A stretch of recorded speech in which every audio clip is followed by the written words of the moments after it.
Olá, estudantes! Beleza? Professor Demetrio na área para mais uma aula de Sociologia. Vem comigo? O grande objetivo da aula de hoje é compreender os conhecimentos da Sociologia clássica, localizando suas especificidades em cada um desses três renomados e importantes autores. Vamos lá? O que torna um autor clássico? O que torna um autor clássico?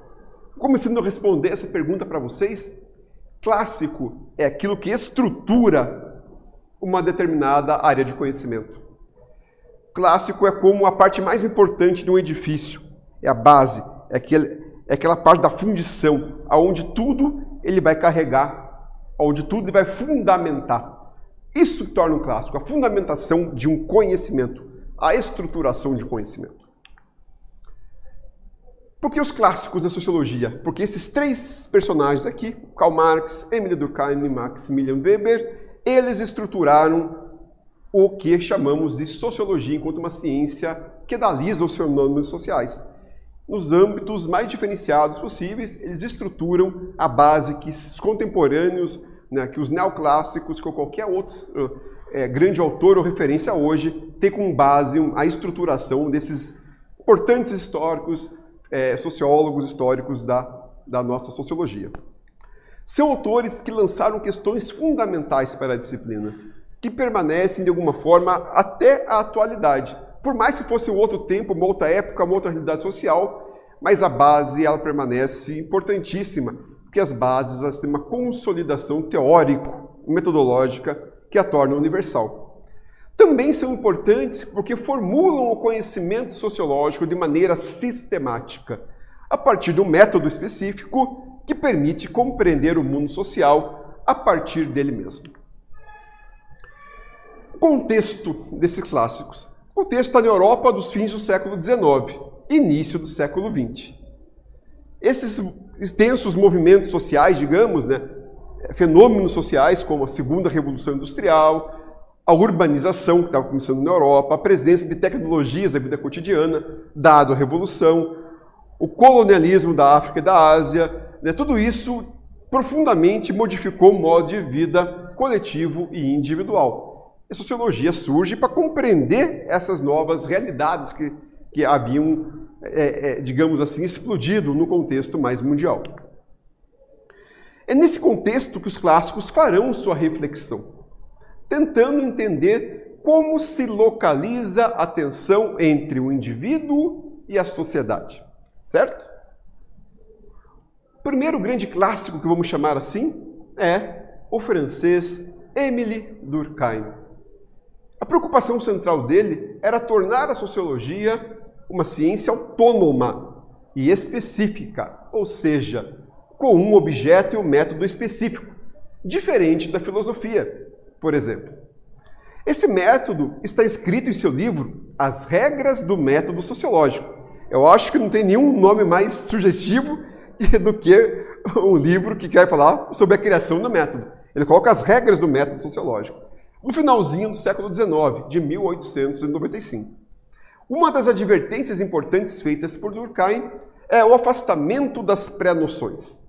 O que pensamos, sentimos ou achamos não constitui conhecimento sociológico. Isso é importantíssimo, pessoal. A gente se afasta das nossas pré-noções, dos nossos objetos, das nossas paixões. A gente se afasta. O olhar sociológico para Durkheim é um olhar crítico, é um olhar neutro no sentido da axiologia, da ciência propriamente dita. Então, esse olhar sociológico é o olhar de tentar compreender as coisas da forma mais justa e equilibrada possível, nos abstendo das nossas paixões, intenções, daquilo que pode modificar, alterar uma determinada realidade. Certo?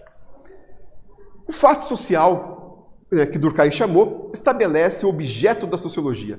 Para ele analisa os chamados fatos sociais, que tem um fenômeno que se enquadra em condições que atende a algumas condições.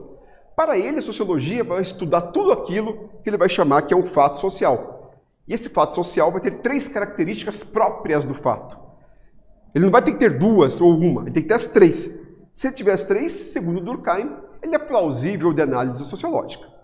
O primeiro fato ele vai chamar de externalidade ou exterioridade. O social não está na genética, nem na psique. Quer dizer, os objetos, os fenômenos sociais são exteriores à nossa vontade. Não dependem de nós. Já estão postos, predispostos, e nós incorporamos aquilo como uma obrigatoriedade. O segundo fato para ele é a generalidade. Os fenômenos que interessam são coletivos, são gerais. Não cabe apenas a você. Tudo isso pertence a uma sociedade como um todo, pertence a todos. Ele é geral, certo? Vai atingir todos nós da mesma forma. Nunca seria um fato social se atingisse apenas uma pessoa ou um grupo de pessoas. Coercitividade. Fato social, né?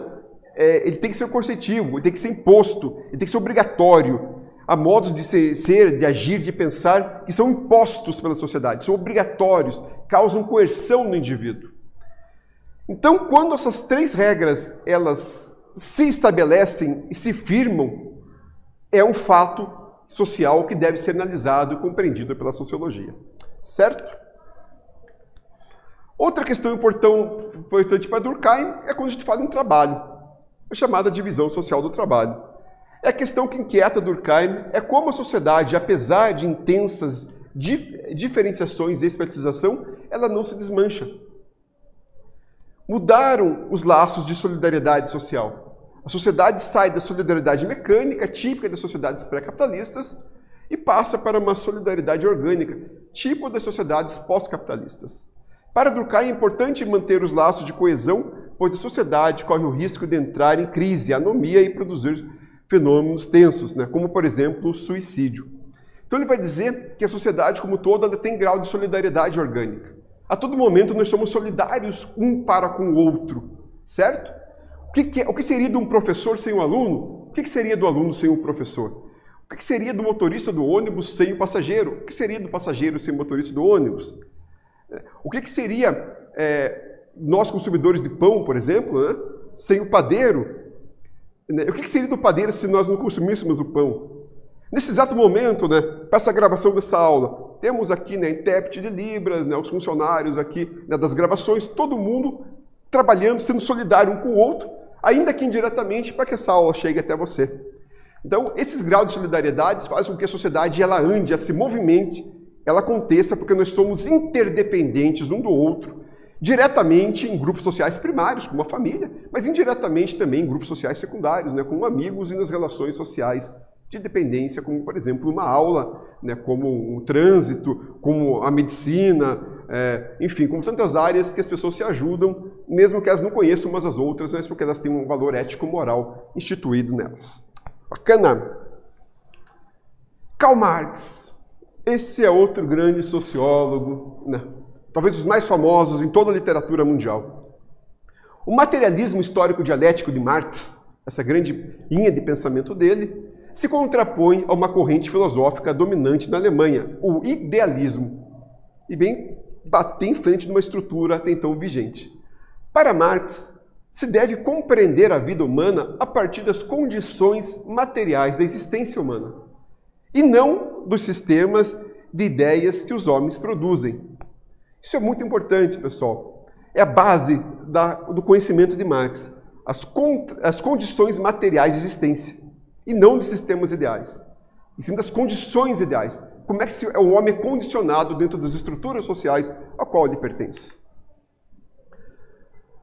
As classes sociais, o capitalismo, a relação do materialismo histórico dialético, a questão do capital, da matéria-prima, do homem, do ser humano, quer dizer, a grande crítica que ele faz ao sistema capitalista, que vai gerar as chamadas classes sociais, que para ele são antagônicas.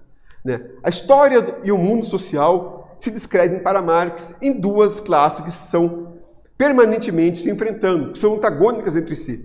A classe dominante é dominada, que ele vai chamar de burguês e proletário. No capitalismo, o estágio atual do pensamento sociopolítico e econômico, essas classes possuem nome e características. Burguesia, propriedade dos meios de produção, que detém os meios de produção. Proletariado, venda da força de trabalho, que é detido pelos meios de produção. E aí vai surgir a base, né, da luta de classes para Marx, que é a mercadoria. Que a força de trabalho é transformada em uma mercadoria. Ela é vendida por um valor, o valor de um salário. Essa troca não é equivalente. Ele vai começar aqui, vai entrar as contradições. Numa classe privilegiada pelo Estado, numa classe detentores do meio de produção, que usurpa a outra, né, que não é equivalente. Não vai ser equitativo de forma alguma. Sempre vai ser uma explorada e usurpada pela outra. No caso, a burguesia explorando, usurpando a classe proletária. O trabalho é uma mercadoria que produz valor. Uma parte desse valor é apropriada sob a forma de trabalho excedente, que se torna parte do capital. O alicerce do sistema econômico-político é a exploração do trabalho. Ele vai dizer que o proletariado ele é submisso e ele auxilia, ele faz com que, né, a burguesia se mantenha porque elas exploram e o proletariado se torna alienado e condicionante à burguesia. É uma questão complexa, né? Claro que aqui é um processo mais revisional, mas que quando você acompanha ali um trimestre quase todo sobre Marx, você vai compreendendo melhor essas situações. Vamos à primeira atividade aí, pessoal? Na produção social que os homens realizam, eles entram em determinadas relações indispensáveis e independentes de sua vontade. Tais relações de produção correspondem a um estágio definido de desenvolvimento de suas forças materiais de produção. A totalidade dessas relações constitui a estrutura econômica da sociedade, fundamento real sobre o qual se erguem as superestruturas políticas e jurídicas, e ao qual correspondem determinadas formas de consciência. Para Marx, qual a relação entre economia e política estabelecida no sistema capitalista? É como eu falei, uma questão um pouquinho mais complexa, né? Claro que às vezes é legal fazer uma retomada, às vezes, de alguns conteúdos, mas vocês têm um tempinho para responder essa questão.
E aí?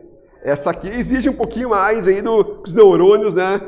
Esquentem, né, pessoal? Não é tão simples, mas eu espero que vocês tenham conseguido respondê-la. Sua resposta deve assinalar que o trabalho se constitui como fundamento real da produção material do capitalismo. Porque o capitalismo se dá pelo trabalho e pela exploração de uma classe sobre a outra. Nesse sentido, os apontos elementos de classes sociais e o conceito de mercadoria para Marx. Sempre lembrando essas classes antagônicas, né, no qual até o próprio homem vira uma mercadoria. Bacana? Vamos dar sequência? Por fim, Max Weber, Maximilian Weber, popular Max Weber. A perspectiva weberiana é chamada de individualismo metodológico. Como é possível compreender as ações individuais? Por meio de suas motivações que são coletivas. Ele parte de um princípio um pouco diferente. Ele não trabalha tanto do ponto de vista da sociedade influenciando o indivíduo, mas sim do indivíduo influenciando a sociedade. Então, por mais que os interesses, as motivações sejam coletivas, as ações sociais elas partem do indivíduo. Por isso, ações individuais. Não se trata de julgamento, mas de compreensão do agente enquanto pessoa capaz de agir e de dar sentido à ação. Por isso, ele vai chamar-se de método compreensivo. É tentar compreender o que motiva tal ação daquele indivíduo. Weber define a ação social como 4 modelos que ele vai nos falar que nós agimos, enquanto indivíduos, de acordo com algumas intencionalidades sociais. Primeiramente, a nossa ação social individual. O indivíduo age, a ação é concreta, é uma ação racional. Outra, dotada de sentido. A ação, ela sempre tem significado. Ela não é aleatória. Dirigido a outro. Se age em direção a algo em alguém. Quer dizer, ela vai, indireta ou diretamente, né, transformar, mudar alguma certa realidade para além da sua. Como expectativa de reação. Sempre se espera que esse outro reaja à ação. Quer dizer, é uma coisa física, ação e reação. A sua ação muda algo, mas ela também te torna, ela volta para você, enquanto algum formato de mudança.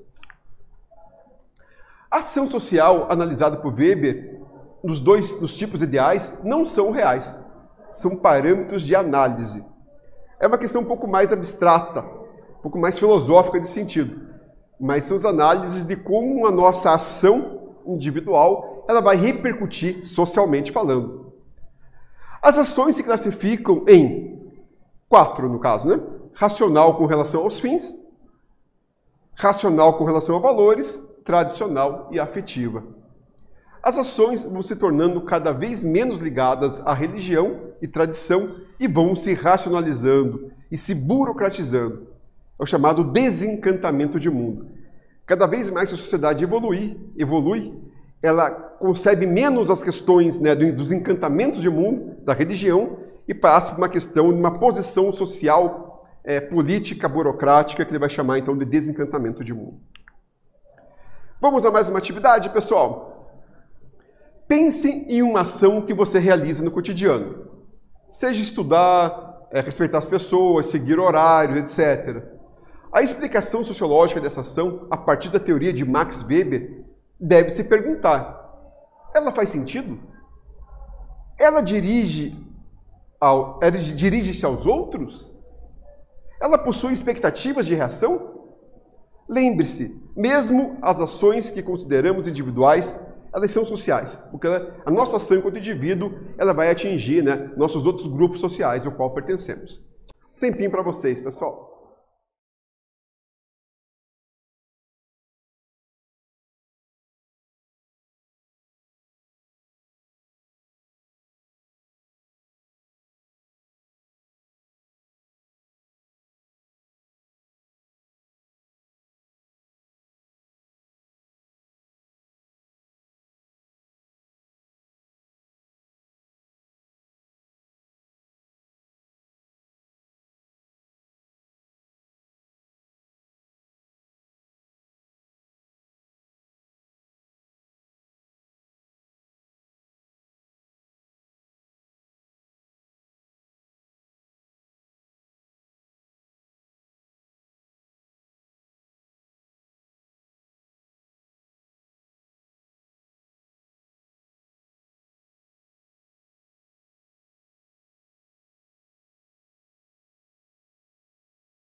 E aí, pensaram? Também um pouco complexa, porque ela requer uma retomada, às vezes, mais ampla de alguns conhecimentos.